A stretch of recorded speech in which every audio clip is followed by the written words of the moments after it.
இப்போ நான் சொல்ல போகிற ஒரு புக்கு வந்து மற்ற புக்கு தொடர்ச்சி மாதிரி தெரியும். ஆனால் பலருடைய வாழ்க்கையை மாற்றின புக்கு அது. ஏன்னா எனக்கு தெரிஞ்சு சிலர் வந்து சொல்லுவாங்க, நான் இஎம்ஐக்காக ஒர்க் பண்ணிட்டு இருக்கேன் சார், எனக்கு கஷ்டமாக இருக்கு அப்படின்னு சொல்லுவாங்க. அவருக்குள்ள 100 பேர் இருப்பாங்க, மாத சம்பளம் 2 லட்சம் கிட்ட வரும்.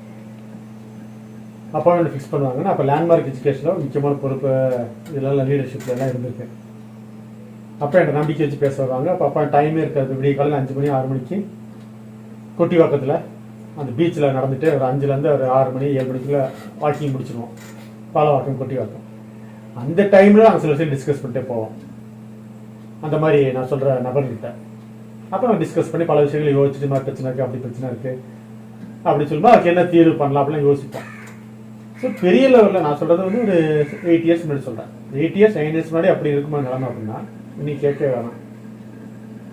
எஸ்பெஷலி ஐடி ஃபீல்டில் மிடில் லெவலில் இருக்கவங்களுக்கு நிறைய சேலஞ்சஸ் இருக்குது.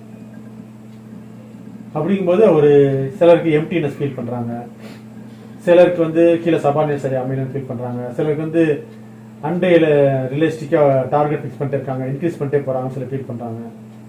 இன்னைக்கு மெஜாரிட்டியான பீப்புள் அது கஷ்டப்படுறாங்க. ஒன்று. இன்னொரு பக்கம் ஹெல்த் நிறைய அஃபெக்ட் ஆகுது.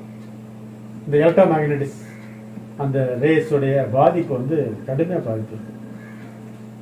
அது நிறைய பேர் தெரிய மாட்டேங்குது. அதுக்கு என்ன சேஃப்டி பண்ணணும்னு அவங்களுக்கு தெரியல, பாவம். அதுக்கு நம்ம தனி ஒரு இதில் வீடியோவில் போடுவோம். ஏற்கனவே ஒரு வீடியோவில் பேசியிருக்கோம் அதை பற்றி. அதனால் என்ன சொல்கிறேன்னா, தயவு செஞ்சு அந்த மாதிரி ஒரு ஜாபில் மிடில் லெவலில் இருந்துக்கிட்டு அடுத்த மாதம் நான் ஃபீஸ் கட்டணும் குழந்தைகளுக்கு, அடுத்த மாதம் நான் வாடகை கட்டணும், அடுத்த மாதம் நான் அந்த காருக்கு நான் லோனை கட்டணும் அப்படிங்கிற மாதிரி நிலைமையில நிறைய பேர் நான் பார்த்துருக்கேன். நிறைய பீப்புள் அஸ் ஏ தெரபிஸ்ட்டாக நிறைய பேஷண்ட் நான் ட்ரீட் பண்ணியிருக்கேன். இது எதுக்கு சொல்ல அப்படின்னு சொன்னால், அந்த மாதிரி ஆளுகளுக்கு பெஸ்ட் புக் இந்த புக். ரொம்ப அற்புதமாக செல்ஃப் இன்வென்ட்ரி பண்ணியிருப்பாங்க, ரொம்ப அற்புதமாக பண்ணியிருப்பாங்க. அந்த வாட் கலர்ஸ் ஒரு பேராஷூட் குரூப்லேயே பெரிய புக்கு தான். இதுக்கு ஒரு ஒர்க் புக் அருமையாக இருக்கும், நல்ல அருமையான ஒர்க் புக். அது ஃபஸ்ட்டு அந்த ஒர்க் புக்கு சேர்த்து வாங்கிட்டா நல்லது. எப்போவுமே ஃபிசிக்கலாக வாங்கிட்டு ஜெராக்ஸ் எடுத்து அதில் எல்லாம் ஃபில்லப் பண்ணி பண்ணிக்கிறது நல்லது. அப்புறம் கடைசியாக அந்த ஒரிஜினல் புக்கு அப்போ ஃபில்லப் பண்ணிக்கலாம்.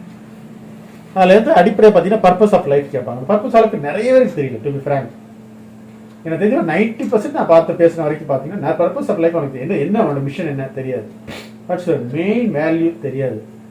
உன்னோட முக்கியமான குணம் என்ன தெரியாது. உன்னை எப்படி மக்கள் நினைச்சு வச்சுக்கணும் எதிர்காலத்தில் அப்படின்னு நிறைய பேர் தெரியாது. ஏதோ ஒரு வரையும் ஓடட்டும் அப்படின்னு நினச்சிட்டு இருக்காங்க. இந்த பர்பஸ் ஆஃப் லைஃப் கிளாரிட்டி வந்துச்சு அப்படின்னு சொன்னால் பெரிய லெவலில் போயிடுவாங்க அவங்க. யார் என்னன்னா சொல்லிட்டு போட்டேன், என் மனச்சாட்சி நான் வச்சு நடந்து போயிட்டே இருப்பேன். எனக்கு மனச்சாட்சி தான் கைடன்ஸ், கலங்கரை வழக்கம் மாதிரி ட்ரூ நார்த் ஸ்டார் நான் காமிக்கிறது தான், கேம்பஸை தான் அப்படின்னு முடிவு எடுக்கிறவன் லைஃப்பில் பெரிய லெவலில் போயிடுவான், சீக்கிரம் போயிடுவான். அந்த மாதிரி பர்பஸ் ஆஃப் லைஃப்பை தெரிஞ்சுக்கிறது வந்து சிலருக்கு 1 வருஷம் கூட ஆகலாம், சிலருக்கு 2 வருஷம் கூட ஆகலாம். அது ரொம்ப முக்கியம். அது வந்து தயவு செஞ்சு ஜாப் ஜாயின் பண்ண ஆரம்பத்திலேயே நம்ம முடிவு பண்ணி கிளாரிட்டியோட தான் நல்லது. 2வது பீப்புள் அது ஒரு வேடிக்கையாக சொல்லியிருப்பாரு, நல்லா எழுதியிருப்பாரு இந்த புக்கு. ஒரு நான் இப்போ பிடிச்சிருச்சேன்னா அவனுக்கு யார் யார் பிடிக்காதுன்னு கூட கேட்பார். அந்த பிடிக்காத எக்ஸசைஸ் ஸ்பீடாக எல்லாரும் எழுதிடுவாங்க, மடமடன்னு எழுதிடுவாங்க. நான் நிறைய ட்ரைனிங் கொடுத்தனால சொல்கிறேன். பிடிக்காத கூட மடமடன்னு எழுதி முடிச்சிடுவாங்க. அப்புறம் அப்படியே அழகாக ரிவர்ஸ் பண்ணுவார், மாற்றுவார். சரி உங்களுக்கு எல்லாம் பிடிக்காது, உதாரணமாக நிறைய பேசுறவங்க பிடிக்காது, பக்கத்துலேயே சூப்பரைஸ் பண்ணால் பிடிக்காது அப்படி சொல்லிட்டு அப்படியே மாற்ற சொல்லுவார். மாற்றி இவங்களாம் எனக்கு பிடிக்கணும்.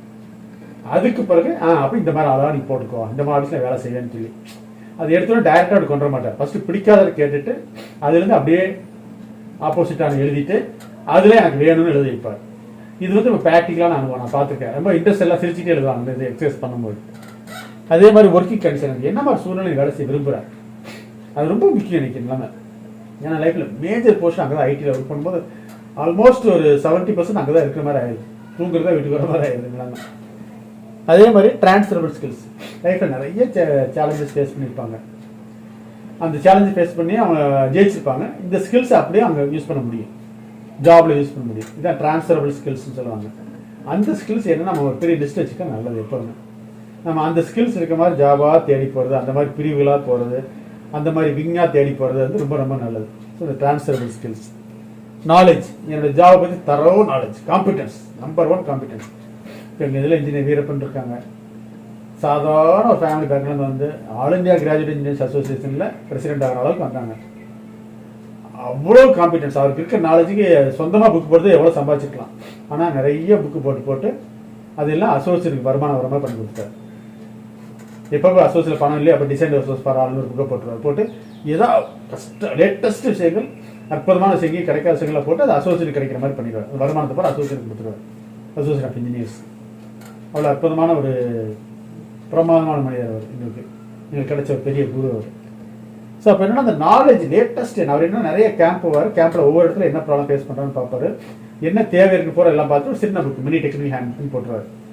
அந்த மாதிரி லேட்டஸ்ட் அப்டேட் நாலேஜ் வச்சுக்கிறது ரொம்ப ரொம்ப நல்லது நம்மளுடைய ஃபீல்டில். அடுத்து ஜியாகிரபி, எந்த மாதிரி இடத்துல எனக்கு வேலை செய்ய பிடிக்கும். இந்த சின்ன ஊரில் வேலை செய்யணும், பெரிய ஊரில் வேலை செய்யணும். சில பேர் பெரிய ஆசைப்பட்டு பெரிய ஊருக்கு போயிடுவாங்க. ஆனால் லாஜிஸ்டிக் போயிட்டு இருக்கல கண்ணுமொழி தூக்கி போயிடும். மெட்ராஸோ பாம்பேயோ. என் ஃப்ரெண்டு அடிக்கடி வேடிக்கையாக சொல்லுவார், திருச்சியில் போய் நிம்மதியாக இருந்தேன், இன்னும் இந்த ஊரில் ஒரு இடத்துல ஒரு இடத்துல போய் 3 மணி நேரம் ஆகுது இல்லை சென்னையை திட்டுவார். உண்மைதான் இது. அப்படின்னா பாம்பே கேட்கவே வேணாம். அப்போ வந்து எனக்கு என்ன மாதிரி வேலை செய்ய பிடிக்கும், எனக்கு ஒரு ரிமோட் வில்லேஜில் மாதிரி வேலை செய்ய பிடிக்குமா, இல்லை ட்ராவல் எனக்கு பண்ண பிடிக்குமா அப்படின்னு முதல்ல யோசிச்சுக்கணும். அதை விட்டு ஆசைப்பட்டுட்டு பெரிய ஊருக்கு வந்துட்டு அப்புறம் புலம்பக்கூடாது. எனக்கு இவ்வளோ ஆகுது, அவ்வளோ நேரம் ஆகுது, டைம் ஆகுது. அந்த டைம் ஒரு உபயோகமாக பண்ணிக்கலாம். எப்படி ஆடியோ கேட்டு இம்ப்ரூவ் பண்ணிக்கலாம், இல்லை அந்த இடத்துல எப்படி புக்கு படிக்கலாம். அந்த மாதிரி அந்த ட்ராவலிங் டைமில் ஒரு சீரியஸாக எப்படி மாற்றிக்கலாம், நமக்கு வந்து உபயோகமாக மாற்றிக்கணும். அது தெரியணும். வந்துட்டு புலம்புற அர்த்தம் கிடையாது இல்லையா. ஸோ சேலரி எனக்கு என்ன வேணும். சேலரியில் வரும்போது என்னென்னா நிறைய பேர் இந்த மிஸ்டேக் டெலிகால் கூட பண்ணுவாங்க.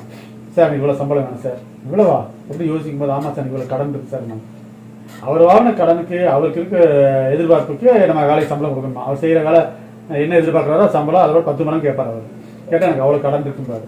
அதெல்லாம் யாரும் வேலை கொடுப்பாங்க. விஷயம் என்னென்னா நம்ம செய்கிற வேலைக்கு தான் சம்பளம் கொடுப்போம். நானே இப்போ ரிட்டையர் ஆகிட்டா வச்சுக்கோம்.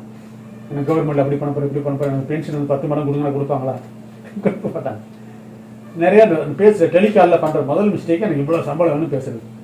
கேட்டால் அவருக்கு அவ்வளோ தேவை இருக்கான் லைஃப்பில், அவ்வளோ கடன் இருக்கான். அந்த மாதிரி பண்ணவே கூடாது. இப்போ அதுக்குள்ளே ரெஸ்பான்சிபிள் எடுத்துக்கிட்டு அதுக்குள்ளே திறமையை வளர்த்துக்கிட்டு அதுக்கு பிறகு இவ்வளோ திறமை இருக்குது சார் சொல்லிட்டு பேச ஆரம்பித்தா பரவாயில்ல. அது ரொம்ப முக்கியம். அதில் இப்போ சேலரி நெகோசியேஷன் நிறைய விஷயங்கள் போட்டிருக்கேன். நான் டீட்டெயிலாக உள்ள சொன்னோன்னா புக்கில் விஷயங்கள் வெளியே சொன்ன மாதிரி ஆகிடும். அது நல்லா இருக்காது. அது லீகல் இஷ்யூ வரும். ஆனால் டீட்டெயிலாக போகிறதுல நிறைய ப்ராக்டிக்கல் டிப்ஸ் போட்டிருப்பாரு, நல்லா போட்டிருப்பாரு. அந்த சேலரி நெகோசியேஷனில் நீ எந்த லெவலில் இருக்கு போறீங்க, எவ்வளோ பேர் உங்களுக்கு வேணும் அப்படின்னு சொல்லி போட்டிருப்பாரு. யார் ஃபஸ்ட்டு சேலரி நெகோசியேஷன் பேசணும் பற்றி போட்டிருப்பாரு. ரொம்ப நல்லா இருக்கும், ரொம்ப ஒரு ப்ராக்டிக்கலாக இருக்கும்.